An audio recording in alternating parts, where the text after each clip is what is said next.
तो दोस्तों अॼु जो असांजो टॉपिक आहे इडियम्स। इडियम्स खे सिंधी में चइबो आहे मुहावरो। ॾिसो इडियम्स जेके आहिनि उहे लैंग्वेज में ब्यूटी फॉर्म कंदा आहिनि, यानी लैंग्वेज खे ब्यूटी ॾींदा आहिनि, लैंग्वेज में ख़ूबसूरती पैदा कंदा आहिनि।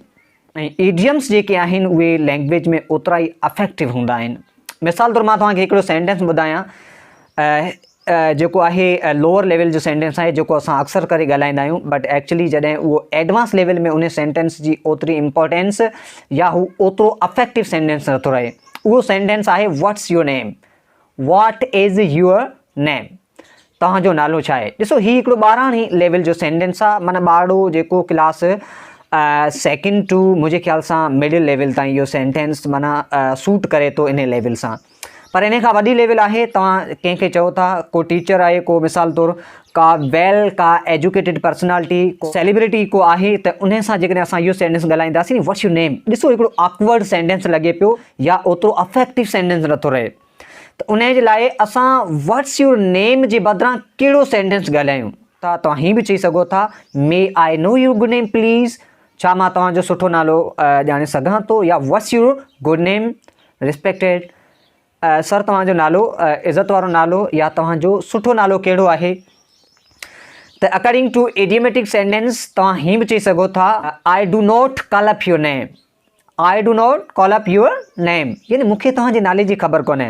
माना हिकिड़ो ॾिसो अफेक्टिव ऐं हिकिड़ो फॉर्मल लैंग्वेज में फॉर्मली वे सां असां उन खे चई सघूं था मूंखे तव्हांजे नाले जी ख़बर कोन्हे। माना हिकिड़ो सुठे नमूने सां इख़लाक़ी तरीक़े सां असां पुछूं पिया तव्हांजो नालो छा आहे। ॾिसो हीअ सेंटेंस भाई यार मूंखे तव्हांजे नाले जी ख़बर कोन्हे, हीअ बि हिकिड़ो वे आहे। ॿियो असां वटि इडियम आहे डू विदाउट। डू विदाउट जो मतिलबु आहे खां सवाइ। मिसाल तौरु I do without table, I do without table, यानी मां टेबल खां सवाइ कमु हलाए सघां थो। आई डू विदाउट बाइक, यानी मां बाइक खां अलावा कमु हलाए सघां थो। डू विदाउट यानी खां सवाइ या अलावा। टियों नंबर जेको इडियम आहे उहो आहे look upon. Look upon idiom जो मतिलबु आहे भाइण। लुक अपॉन यानी भाइण।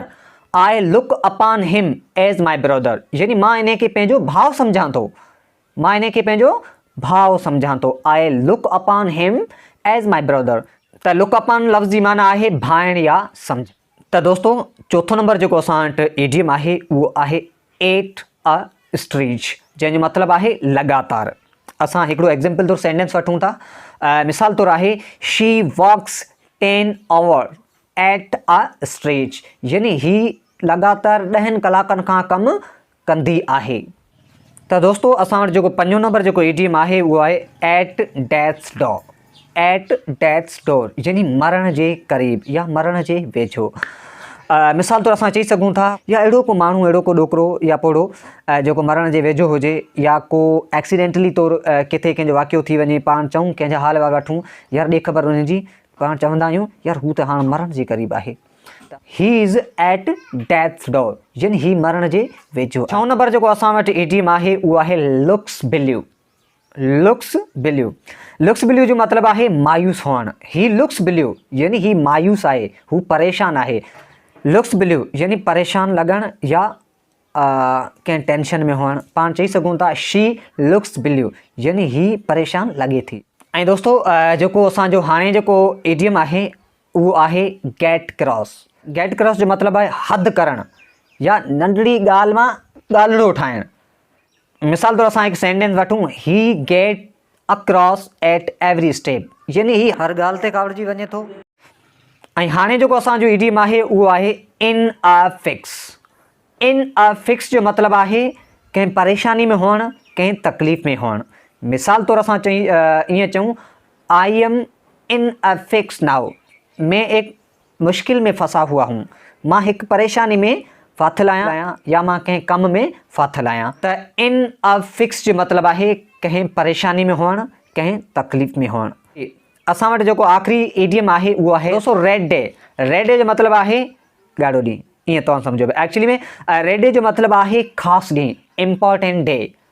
मिसाल तौरु आहे 14 August is a red day for we all Pakistani, यानी 14 अगस्त जेको आहे उहो असां सभिनी पाकिस्तानियुनि जे लाइ आज़ादी जो ॾींहुं आहे, ऐं ख़ुशीअ जो ॾींहुं आहे। रेड डे माना इम्पॉर्टेंट ॾींहुं या ख़ासि ॾींहुं।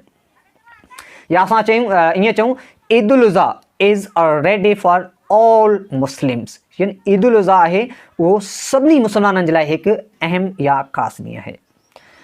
तो दोस्तों होपफुली तव्हांखे मुंहिंजो ही वीडियो सुठो लॻो हूंदो। जेकॾहिं वीडियो तव्हांखे सुठो लॻो आहे त लाइक लाज़मी कजो, लाइक सां गॾु कमेंट्स ॾिजो। कमेंट्स में तव्हां ॿुधाइजो त तव्हांखे वीडियो केतिरो सुठो लॻो आहे। ऐं हिकिड़ी ॻाल्हि लाज़मी यादि रखिजो, असांजे चैनल खे सब्सक्राइब करे वठो। Thank U. मिलूं था कंहिं नेक्स्ट वीडियो में।